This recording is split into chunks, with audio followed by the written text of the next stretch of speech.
दोस्तों, यह कहानी एक ऐसे लड़के की है जिसको अपने माता पिता के बारे में पता नहीं होता है, क्योंकि जिन्होंने उसे पाल रखा था वो उसके असली माता पिता नहीं थे।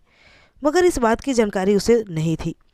वह तो बचपन से ही उन्हें ही अपने माता पिता समझा करता था, क्योंकि बचपन से उन्हें ही अपने माता पिता के रूप में देखा होता है। अब वो जब गांव में रहता है, 1-2 साल का था तो उसे तो कुछ समझ नहीं आता, लेकिन जैसे ही थोड़ा बड़ा होता है तो लोगों के बातों को सुनकर वो परेशान होने लगता है, क्योंकि जो लोग थे उसे नाजायज औलाद कहते थे। यहाँ तक ये भी कहते थे कि तेरी माँ ने तुझे जन्म देकर कहीं भाग गई, तू तो नाजायज औलाद है। यह सब सुनने के बाद उसे बड़ा दुख होता था। अब स्कूल में जब जाता तो उसके दोस्त भी उसे नाजायज ही कहा करते। इस तरह वो बहुत दुखी रहने लगा, मगर कर भी क्या सकता था, इसलिए चुपचाप रह जाता। एक रोज अपने गांव से कहीं जा रहा था, तभी कुछ महिलाएं उसे मिल गई। वो महिलाएं उसे नाजायज औलाद कह के चिढ़ाने लगी। तब उसे बहुत गुस्सा आया और वो लड़ाई कर बैठा। इस पर जो महिलाएं थी उसे मारना शुरू कर दी। अब मार खाने के बाद वो रोता हुआ घर चला आया। दोस्तों, कहानी में आगे क्या हुआ, इस कहानी को पूरे जानने के लिए आप मेरे साथ वीडियो में अंत तक जरूर बने रहें। और अगर वीडियो पसंद आए तो वीडियो को लाइक करके चैनल को सब्सक्राइब जरूर कर लें। तो चलिए चलते हैं कहानी की ओर। दोस्तों, ये जो लड़का होता है वो बिहार के छोटे से गांव का रहने वाला होता है, जिसका नाम पंकज होता है। पंकज गांव के ही स्कूल में पढ़ने जाया करता था। इस तरह उसकी ज़िंदगी चल रही थी। जिस दिन औरतें उसे मार रही थी, उसके बाद जब वो घर आया तो उसके माता पिता उसे रोता हुआ देखकर घबरा गए और पूछने लगे, बेटा तुझे क्या हुआ, क्यों रो रहा है। अब वो सारी सच्चाई पंकज अपने माता पिता को बताता है कि कैसे उन्हें लोग नाजायज कहते हैं और विरोध करने पर उनकी पिटाई भी कर दे रहे हैं। इस पर उनके माता पिता समझाते हुए कहते हैं, बेटा तू दुनिया की बातों को मत सुन, तू सिर्फ पढ़ाई में मन लगा और तेरा सिर्फ काम पढ़ाई करना है, न कि लोगों की बातों को सुनना है। इस तरह धीरे धीरे करके पंकज की पढ़ाई कंप्लीट हो जाती है। वह ग्रेजुएशन फाइनल करता है। उसके बाद डीएसपी की परीक्षा की तैयारी में लग जाता है। धीरे धीरे समय बीतता है। कुछ समय बाद वह डीएसपी की पढ़ाई कंप्लीट करने के बाद एग्ज़ाम देता है। उसके माता पिता इस पे पंकज से पूछते हैं, बेटा तू कोई और भी तो नौकरी कर सकता था, डीएसपी ही क्यों बनना चाहता है। इस पर पंकज कहता है, माँ मैं डीएसपी बनकर अपनी असली माँ का खोज करना चाहता हूँ। मैं उन्हें ढूंढ निकालना चाहता हूँ, इसलिए तो मैं डीएसपी बनना चाहता हूँ। अब थोड़े समय के बाद जो पंकज होता है वो डीएसपी बन जाता है और अपने पद पर नियुक्त हो जाता है। उसके बाद गांव के लोग आज भी उसे नाजायज ही कहते हैं और नाजायज कह के ही बुलाते हैं। तब वह अपनी माँ से पूछता है कि मेरी असली माँ कहाँ है, वह कैसी थी। इस पर उसकी माँ कहती थी कि तेरी माँ जो थी वो तुझे जन्म देने के बाद ही मर चुकी थी। यह सुनने के बाद पंकज खामोश हो जाता है। एक रोज पंकज अपनी ड्यूटी करके आ ही रहा था कि रास्ते में एक लड़का मिल जाता है। वह कहने लगता है, मैंने सुना है तेरी माँ जब जन्म दी थी तो जन्म देने के बाद तुझे छोड़कर भाग गई। इतना सुनते ही वह गुस्सा हो जाता है और उस लड़के को पीटकर बुरी तरह घायल कर देता है और उसके बाद अपने कार्यालय में चला जाता है। अब अपना काम खत्म करने के बाद जब पंकज घर आता है तो शराब की बोतलें लेकर आता है और यहाँ तक कि शराब भी खूब पी रखा होता है। अब जैसे ही घर आता है तो चिल्लाकर माँ से कहने लगता है, माँ मैं अब जीना नहीं चाहता, मैं इस दुनिया में नहीं रहना चाहता। इतना सुनने के बाद उसकी माँ रोने लगती है और उसे अपने कमरे में ले जाकर समझाने लगती है, बेटा तू ऐसा क्यों कर रहा है। तब वो कहता है, माँ मैं हर रोज़ पल पल मरता हूँ, उससे तो अच्छा है कि तू मुझे एक पल में ही मार दे, क्योंकि लोग मुझे जीने नहीं दे रहे हैं, मुझे पल पल मार रहे हैं, मुझे जलील कर रहे हैं और मैं अंदर ही अंदर घुटता रहता हूँ। अब इतना सुनने के बाद जो उसकी माँ होती है उसका कलेजा पसीज जाता है और वह कहती है, अगर तू इतनी तकलीफ़ में है तो मैं तुझे एक सच्चाई बता रही हूँ। वह कहती है कि तेरी माँ अभी जिंदा है। अब जैसे ही सच्चाई को पंकज सुनता है तो उसके कलेजे को ठंडक मिलती है। थोड़ी देर के बाद वो कहता है, माँ मैं इतने दिनों से अपनी माँ के लिए तड़प रहा हूँ, तुम इस सच्चाई को मुझसे क्यों छुपा के रखी थी। तब वो कहती है, बेटा तेरी माँ जब तुझे जन्म दी थी, जन्म देने के बाद मुझे सौंप कर वह दिल्ली चली गई और उसके बाद वो वापस लौट कर नहीं आई। इस पर पंकज कहता है, माँ मैं अपनी माँ को ढूंढने की कोशिश करूँगा और मैं उसे ढूंढ निकालूंगा, क्योंकि मेरा बचपन बिना माँ के गुजरा है। मेरी माँ आखिर मुझे छोड़कर क्यों चली गई। जब मैं मिलूंगा सबसे पहले यही सवाल उनसे पूछूंगा। थोड़े समय ऐसे ही गुजरते हैं। उसके बाद उसके ही गांव के एक आदमी मिलते हैं जो कि दिल्ली में रहा करते थे। अब उनसे पंकज बात करता है और कहता है कि आपको दिल्ली कब जाना है। तब वो व्यक्ति कहता है मैं तो छुट्टियों में आया हूँ, छुट्टी बिताने के बाद दिल्ली जाऊँगा। इस पर पंकज कहता है कि मुझे भी आपके साथ दिल्ली चलना है। अब दोनों ही तैयार हो जाते हैं दिल्ली जाने को। कुछ दिन के बाद जब उसकी छुट्टी ख़त्म होती है तो दोनों दिल्ली के लिए निकल जाते हैं। अब जो उसके माता पिता होते हैं वो उसे उसके असली माँ के पते और नाम को एक कागज़ पर लिखकर दे देते हैं। अब पंकज उस पते और नाम को लेकर दिल्ली रवाना हो जाता है। अब दिल्ली जाने के बाद जो डीएसपी पंकज होता है वो हर घर में जा जाकर उस नाम को लेकर अपनी माँ का पता करने की कोशिश करता है, मगर सभी का जवाब एक ही होता है कि हम नहीं जानते।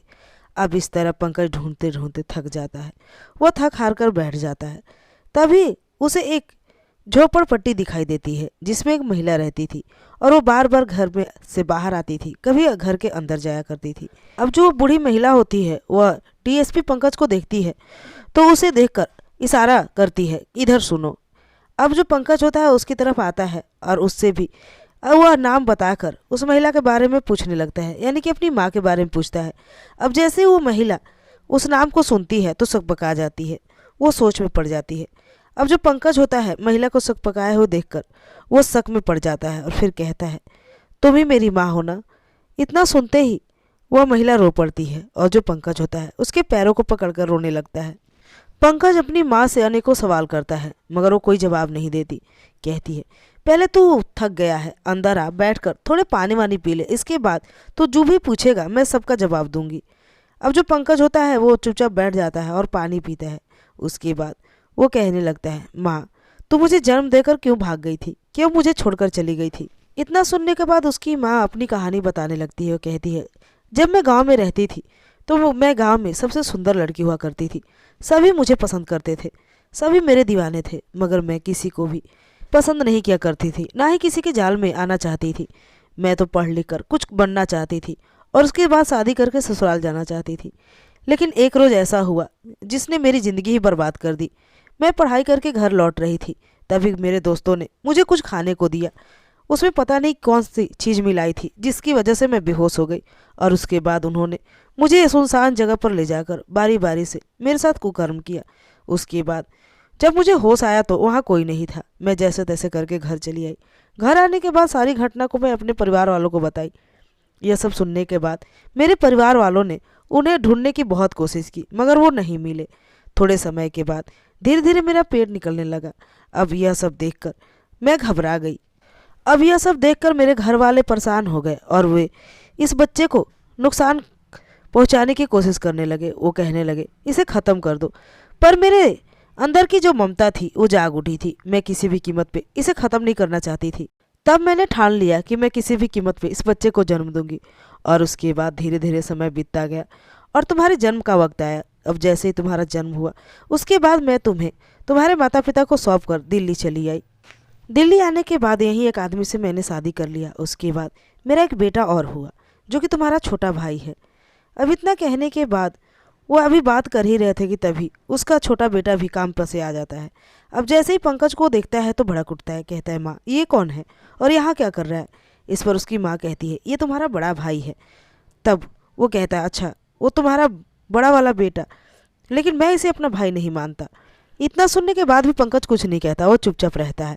फिर वो उस घर में रहकर उसके कपड़े भी यूज करने लगते हैं। तब जो उसका छोटा बेटा है कहता है तूने आते आते मेरी माँ के प्यार को बांट लिया, अब मेरे कपड़े भी बांट लेगा क्या, मैं तुझे कपड़े नहीं दूंगा। इस पर पंकज कहता है देख ऐसा नहीं कहते, और वो अपने छोटे भाई को अपनी माँ की सारी कहानी बताता है। अब उस कहानी को सुनने के बाद दोनों भाई ठान लेते हैं कि उन अपराधियों को सज़ा दिलाएंगे और माँ से कहते हैं माँ तू फिर से फाइल खुलवाओ और अपना केस फिर से जांच कराओ और तुम्हें डरने की ज़रूरत नहीं है, हम तुम्हारे साथ हैं। और वैसे भी तेरा एक बेटा डीएसपी बन गया है, इसलिए उन्हें सज़ा तो ज़रूर मिलेगा, बस हमें थोड़े बहुत सबूत इकट्ठे करने होंगे। इसलिए माँ मैं चाहूँगा कि तू सबूत इकट्ठे करने में हमारी मदद करो। अब जो उनकी माँ होती है पहले तो मना करती है कि ये सब जालों में मत फंसो, तुम अपने अपने लाइफ में खुश हो, अब इस तरह खुश रहो। लेकिन जो पंकज होता है कहता है नहीं माँ, हम जब तक उसने अपराधियों को सज़ा नहीं दिलवाएंगे तब तक हमें शांति नहीं मिलेगी। यह सब सुनने के बाद उसकी माँ तैयार हो जाती है उन्हें सज़ा दिलाने के लिए। अब पंकज की माँ और पंकज फिर से गांव लौट आते हैं और उसी जगह पर जाते हैं जहाँ उसके साथ कुकर्म हुआ था, और उस जगह को देखते हैं और उन गुनहगारों को खोजने की कोशिश करते हैं तथा कुछ सबूत ढूंढने की भी कोशिश करते हैं। इस तरह वो गांव में रहने लगे। उसकी माँ अपने चेहरे को ढक के रहा करती थी। पंकज अब ड्यूटी जाया करता है, मगर जाने से पहले अपनी माँ को कह के जाता है कि तुम्हें कोई भी सबूत मिले या वो लोग दिखे तो मुझे फ़ोन करके बुला लेना, मैं जल्दी ही आ जाऊँगा। इस तरह समय चलते रहता है और एक दिन उसकी माँ उन रेपिस्ट को ढूंढ निकालती है। अब इस खबर को वह अपने बेटे को बताती है कि हमने रेपिस्ट को पकड़ लिया है, मैंने देख लिया है वे लोग कहाँ हैं। इतना सुनते ही पंकज ड्यूटी छोड़कर माँ के पास चला आता है और उन लोगों को गिरफ्तार कर लेता है। उसके बाद उन पर केस दर्ज करता है। इसके बाद वो पंकज की माँ को अदालत में बुलाया जाता है।